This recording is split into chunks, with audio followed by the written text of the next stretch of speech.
2022 সালে ইউক্রেনে আক্রমণের পর আন্তর্জাতিক ক্রীড়াঙ্গন থেকে নিষিদ্ধ করা হয় রাশিয়াকে। অন্যদিকে অভিযানের নামে গাজা উপত্যকায় বর্বরতা চালিয়ে যাওয়ার পরও দিব্যি খেলে যাচ্ছে ইসরায়েল। আন্তর্জাতিক অলিম্পিক কমিটির এমন দ্বিচারিতা নিয়ে বিশ্ব ক্রীড়াঙ্গনে এখন তুমুল বিতর্ক।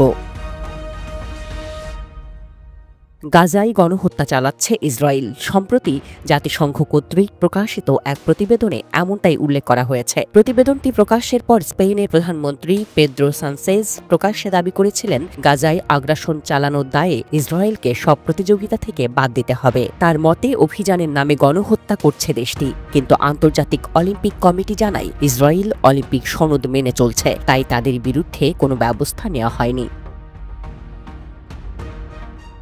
অলিম্পিক সনদের 28 নম্বর অনুচ্ছেদ অনুযায়ী কোনো জাতীয় অলিম্পিক কমিটি আন্তর্জাতিকভাবে স্বীকৃত সীমান্তের বাইরে কার্যক্রম চালাতে পারবে না। ইউক্রেনে হামলার পর দেশটির দোনেৎস্ক, লুহান্স্ক, খার্কিভ ও খেরসনের ক্রীড়া ফেডারেশনকে নিজেদের অন্তর্ভুক্ত করে এই নিয়ম ভঙ্গ করেছিল রাশিয়া। অন্যদিকে ইসরায়েল গাজায় ভয়াবহ হামলা চালালেও কখনোই ফিলিস্তিনের ক্রীড়া ফেডারেশনকে নিজেদের অধীনে দাবি করেনি। তাই আইওসির মতে ইসরায়েল নিয়ম ভঙ্গ করেনি।